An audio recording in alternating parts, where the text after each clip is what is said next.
She's dead weight, can't shoot, can't think under fire. She won't last the week, Lieutenant Bryce Holden muttered to his buddies, loud enough for half the barracks to hear. For 2 weeks, Captain Lila Monroe had been the worst soldier in the unit, fumbling reloads, freezing in doorways, missing targets that should have been routine. Whispers followed her everywhere. Every drill, every exercise only seemed to prove the rumors right. Then on the hottest afternoon of the month, a black SUV rolled onto the range. Dust swirled as a Navy SEAL commander stepped out, eyes locked on Lila. He didn't ask questions. He just leaned in and spoke 3 words: Shadow Protocol Alpha. In the next 8 minutes, she shattered the course record and every soldier's perception of who she really was. Rumors had a way of traveling fast in the barracks, and by the second week, even the walls seemed to echo the same verdict about Captain Lila Monroe. She was dead weight, couldn't shoot straight, froze under fire, and wouldn't last the week. Captain Lila Monroe stood at the far end of the room, pretending to be busy checking the laces on her boots. She didn't need to turn around to know exactly who had been feeding those whispers. Lieutenant Bryce Holden's voice always carried that blend of easy confidence and quiet mockery, the kind you'd expect from someone who'd never truly been tested outside a controlled environment. The faint chuckles of Corporal Dane Torres, Private First Class Neil Parker, and Specialist Jonah Mills followed, as if they were punctuation marks in a sentence meant to cut deep. Lila had been here for 2 weeks, 2 weeks of back-to-back failures. On the range, she missed shots that should have been automatic. In the urban combat course, she froze in doorways, allowing hostiles to take out the hostage before she could act. Even in physical training, she faltered on obstacles that everyone else seemed to breeze through.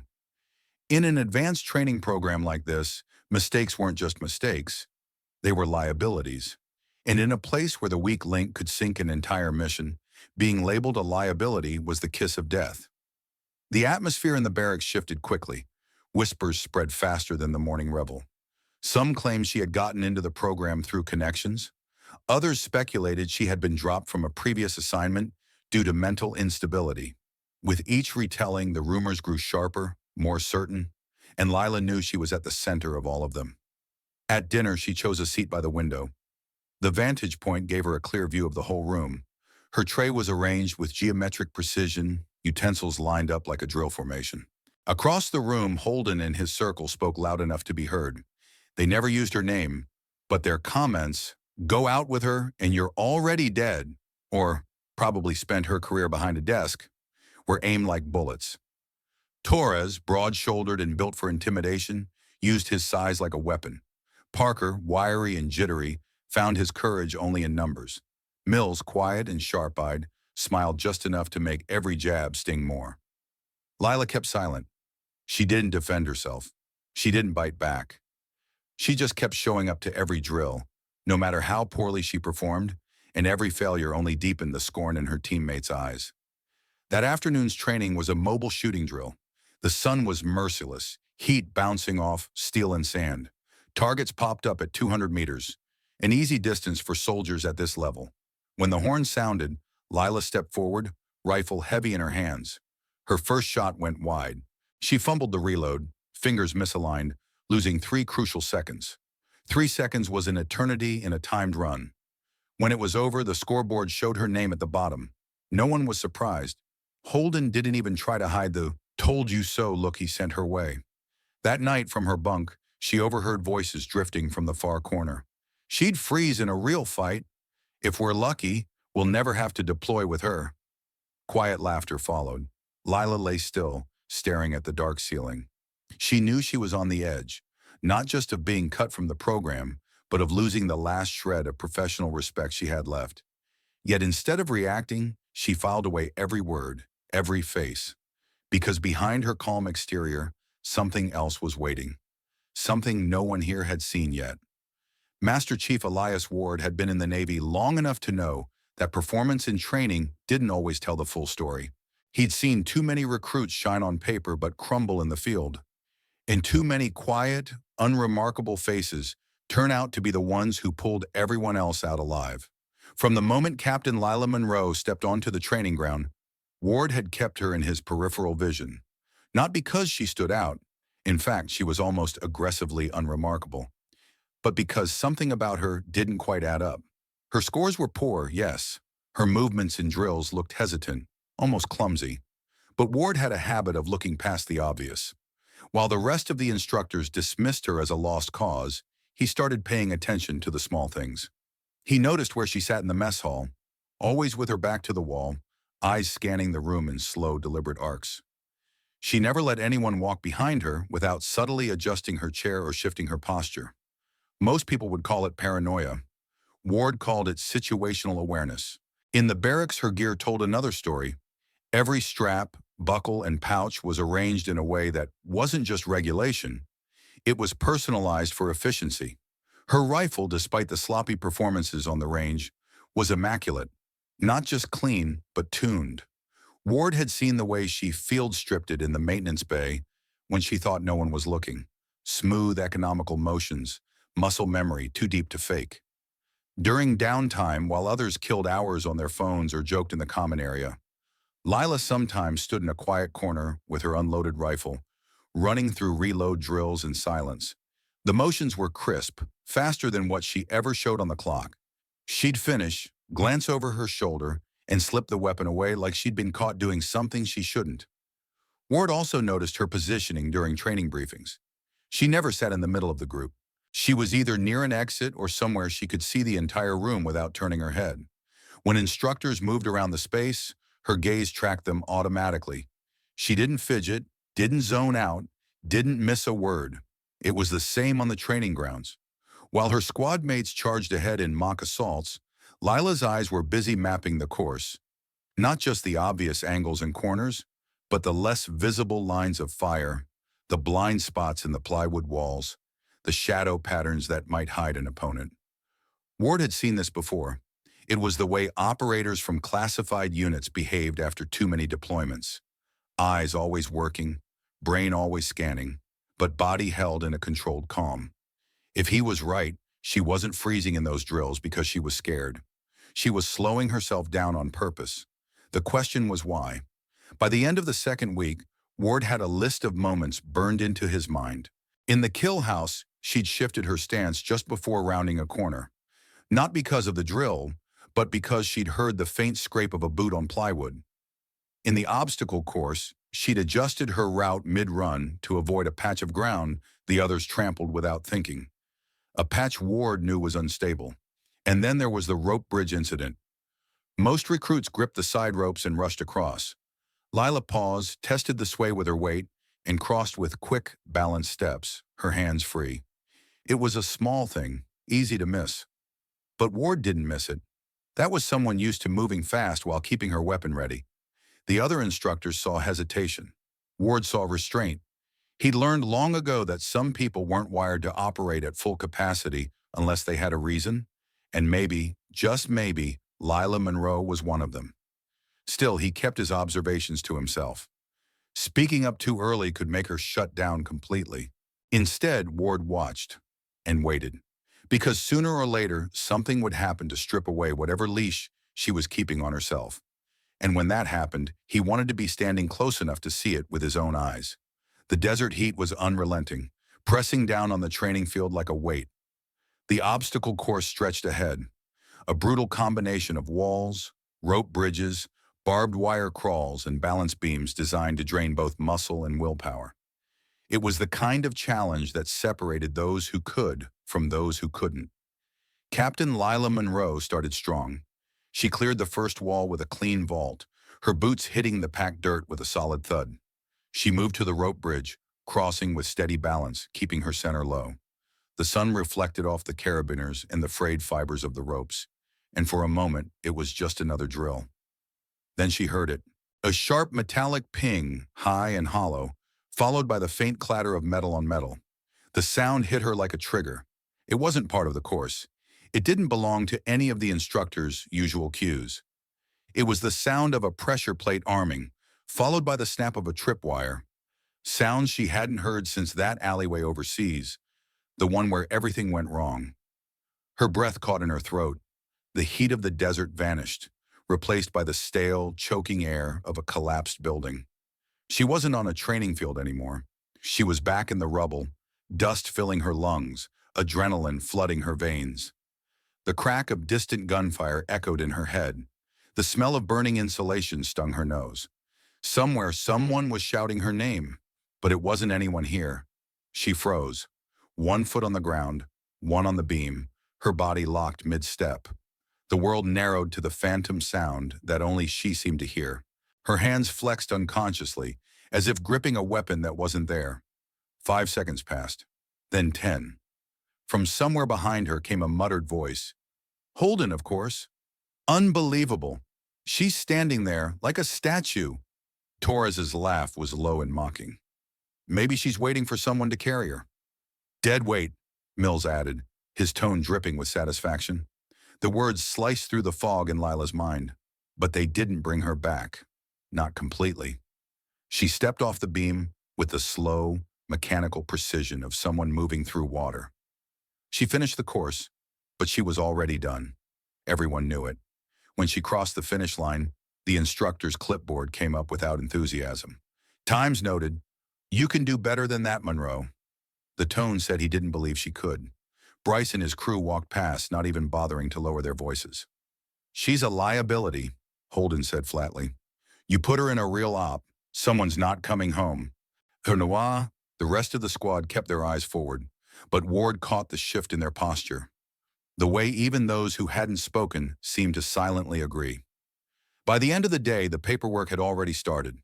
A formal recommendation for removal from the program was being drafted, citing inability to perform under stress and failure to meet operational readiness standards.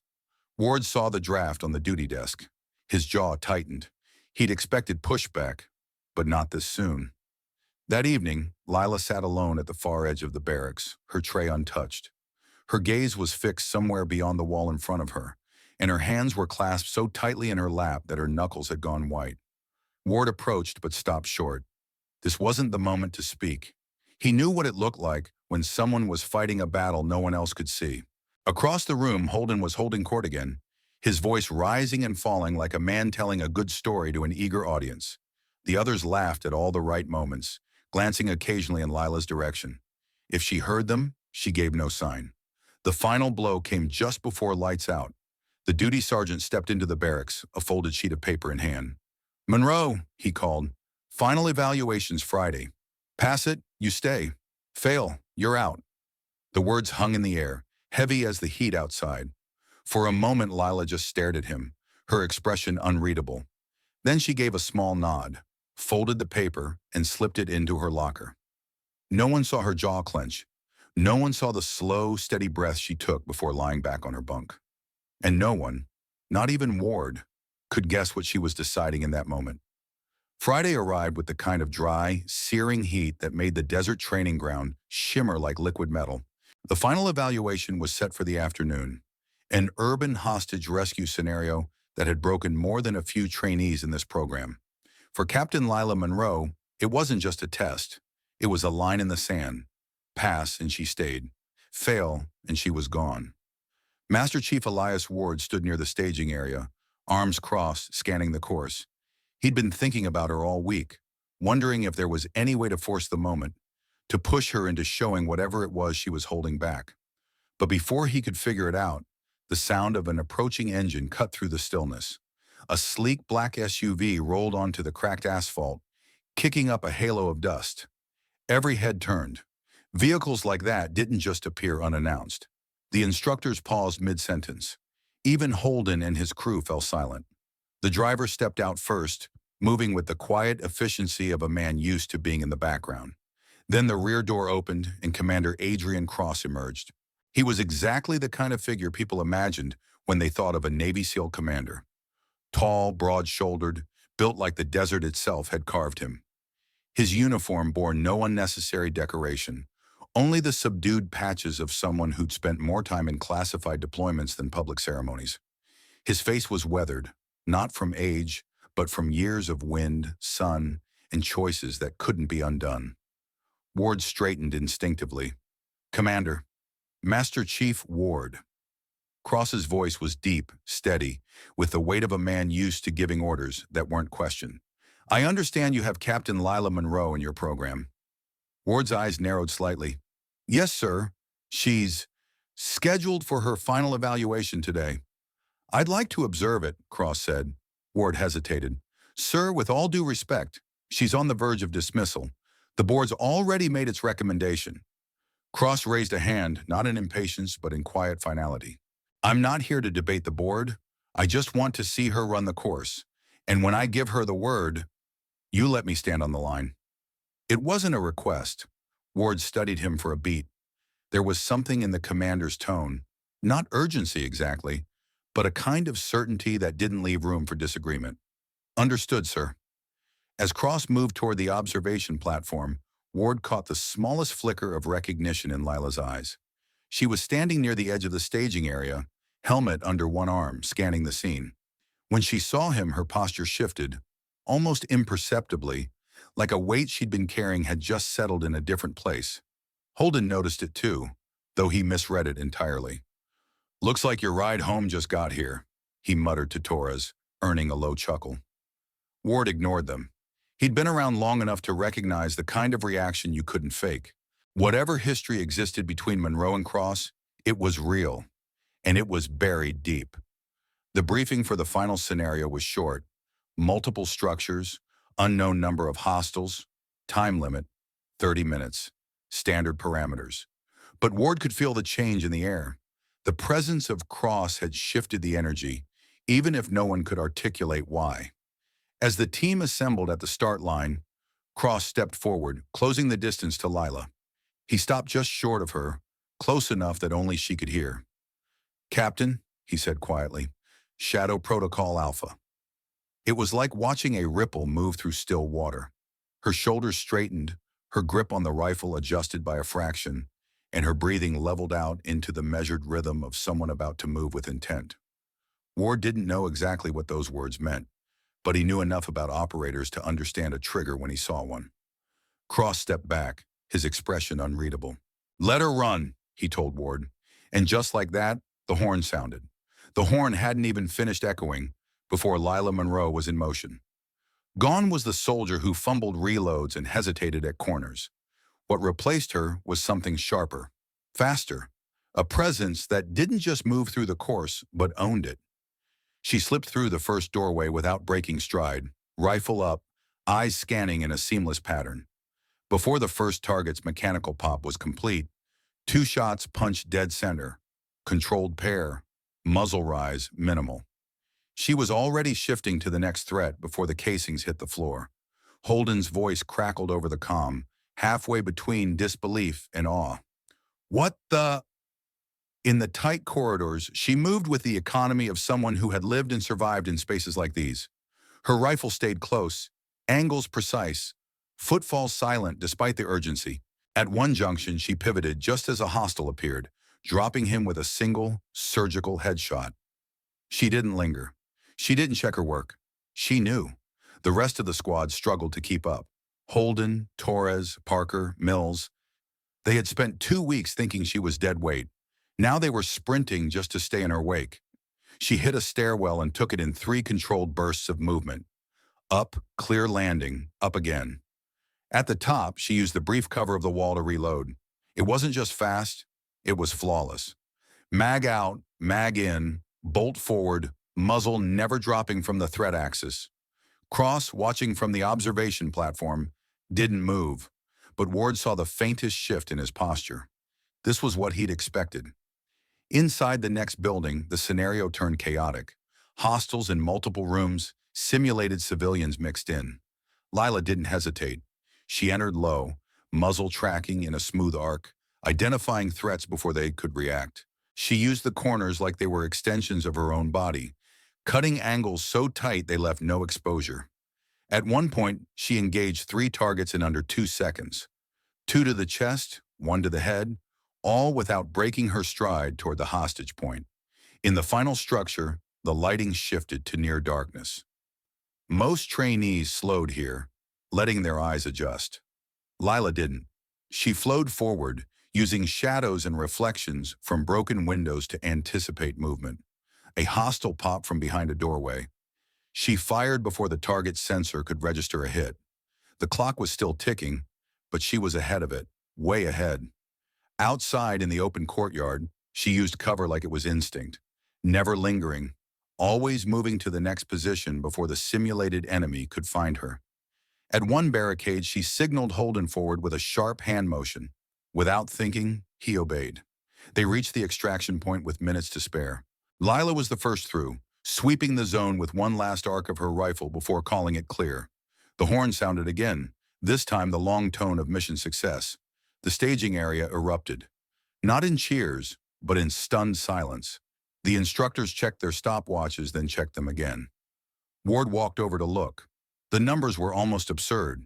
She had beaten the previous course record by a full 45 seconds. Holden pulled off his helmet, still catching his breath. How? He stopped himself, realizing there was no answer he could easily digest.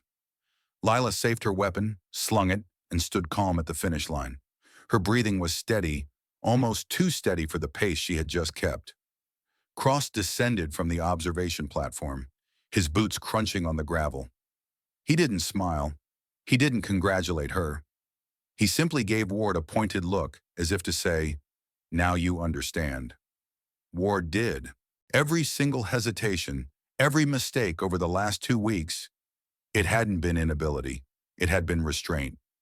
Lila's gaze swept the staging area. Holden, Torres, Parker, Mills. All of them avoided meeting her eyes. The balance had shifted, and they knew it. Someone muttered, "That was insane." No one disagreed. The record would go up on the board before sundown, and her name would sit at the top in block letters. But more important than the time was the truth that could no longer be denied. Captain Lila Monroe was not dead weight. She was a weapon, and she'd just shown everyone what happened when someone took the leash off. The debriefing room was small, windowless, and intentionally featureless. The kind of space designed to strip away distractions and keep conversations sealed within its walls. A single metal table sat in the center, flanked by 3 chairs. The hum of the air conditioner was the only sound. Captain Lila Monroe sat on one side, her rifle disassembled before her. Every motion was methodical. Clean the bolt, wipe the chamber, reassemble with quiet precision. She hadn't looked up since they walked in. Ward leaned against the wall, arms folded, eyes flicking between her and the man sitting across from her. Commander Adrian Cross. He'd been silent until now, letting the room settle into that heavy stillness before speaking.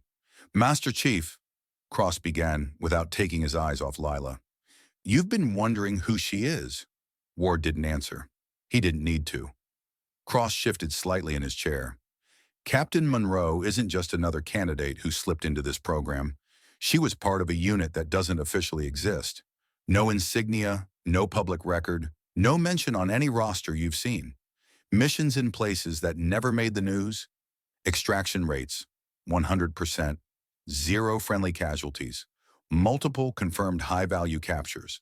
She didn't just pass her qualifications. She redefined them." Ward exhaled slowly.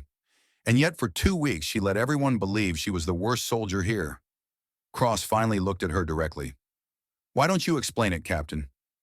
Lila's hands paused for the first time. She set the bolt carrier group on the table, fingers resting lightly on it. When she spoke, her voice was calm, even, not defensive. "When you've spent years operating at full capacity," she said, "you learn something about yourself. You're not a machine you can just power down. That state of mind, the one that gets you through when everything's burning, it doesn't switch off cleanly. It lingers. And if you let it take over in the wrong context," she shook her head once, "you start treating training like war. And people get hurt." Ward frowned. "So you were holding back." "Containing," she corrected. "There's a difference. Holding back means you could push harder but choose not to. Containing means keeping something caged that doesn't always want to stay caged." She glanced briefly at Cross, then back at the rifle parts in front of her. Shadow Protocol Alpha wasn't just a signal to act.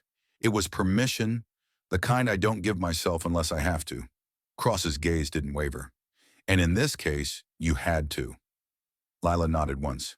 "You don't train a guard dog by letting it off the leash every day. You wait until the moment you need it, until the stakes justify the risk." Ward let that settle for a moment. It explained everything. The erratic performance, the apparent hesitation, the flashes of skill he'd caught when she thought no one was looking. "Why the transfer here?" Ward asked finally. Lila's jaw tightened just slightly. "Last mission overseas ended with an IED. Close quarters. I walked away, but some of the others didn't. Command decided I needed recalibration, regular training program, blend in." She gave a faint, humorless smile. "I suppose that part didn't go as planned." Cross leaned back in his chair, folding his arms. "She's staying in the program, Chief. In fact, I have a new assignment in mind for her. Advanced Tactical Instructor, Special Operations Training Command. The next generation needs to learn from someone who knows the difference between skill and survival instinct." Ward nodded slowly. "Understood." Lila began reassembling the rifle again, her motion steady, almost ritualistic. The conversation was over, but the unspoken truth hung in the air. She wasn't just staying. She was stepping into a role where no one would underestimate her again. The course record went up on the board before sunset. Captain Lila Monroe's name sat at the top in bold block letters, the time beside it underlined twice in red. It was a number every trainee would see each day, a constant reminder of what was possible. In the barracks that evening, the air felt different. Holden and his crew didn't stop talking altogether, but their conversations no longer carried the edge of mockery. Torres gave her a nod as she passed. Brief, almost reluctant, but a nod nonetheless. Parker, who had laughed the loudest 2 weeks ago, now seemed to watch her with quiet curiosity, like he was trying to memorize something. Even Mills, with his thin, cutting smile, kept his comments to himself. Ward noticed it all. Respect in a place like this was a currency, and Lila had just changed the exchange rate. 2 days later, during morning formation, the orders came down. The commanding officer read them without flourish. Effective immediately, Captain Lila Monroe is reassigned to Special Operations Training Command, position of Senior Tactical Instructor. Duties commence Monday. A murmur rolled through the line. It wasn't common for someone to leapfrog from a training slot to an instructor role, especially not someone who had been a step from dismissal. But no one questioned it. They'd seen enough to understand. After formation, Holden approached her. It wasn't an apology, not exactly. Men like him rarely use those words, but his voice was steady when he said, "Didn't see that one coming, Captain. Guess I was wrong." Lila gave him a single nod. "Guess you were." That afternoon, she cleared out her locker. Her gear was packed with the same precise order she used for everything. Straps coiled, pouches zipped, nothing out of place. Ward stopped by as she zipped the last bag. "You know," he said, "most people would have proved themselves weeks ago just to shut everyone up." She glanced at him, a faint smile touching the corner of her mouth. "Most people don't know when the right moment is." He nodded, understanding more than she said out loud. By Monday, she was gone from the barracks, replaced by another candidate who would soon learn how unforgiving this place could be. But her presence lingered. In the record board, in the way trainees glanced at the empty bunk in the far corner, and in the quiet reminder that appearances could be deceiving. Because if there was one thing her time here had proved, it was this. The most dangerous people aren't always the loudest or the flashiest or the ones looking to prove themselves every minute. Sometimes they're the ones you underestimate until the exact moment they decide to show you who they really are. And by then, it's already too late to catch up. In today's world, it's easy to look at someone and think we already know their story. We judge by the first impression, the first mistake, or the loudest rumor. But Captain Lila Monroe's journey reminds us of something America's older generations know all too well. The quiet ones often carry the deepest strength. Think about your own life. How many people have you seen underestimated, only to rise when it mattered most? Maybe it was a coworker who never spoke up until a crisis. Maybe it was a neighbor who seemed ordinary until you learned what they'd been through. In every community, from small towns to big cities, there are Lilas, people whose full potential only shows when the moment demands it. But here's the hard truth. We live in a time where patience is short and judgments come quick. This story challenges us to pause, to look deeper, and to ask ourselves, are we giving people the space to reveal who they really are? I'd love to hear your thoughts. Have you ever been underestimated, or have you misjudged someone only to be surprised? Share your story in the comments. These are the conversations that remind us what we have in common. Thank you for spending this time with me today. If this story spoke to you, please like the video, subscribe to the channel, and share it with someone who needs to hear it. Because the truth is, the most powerful battles aren't always fought in the open, and the strongest people aren't always the ones you notice first.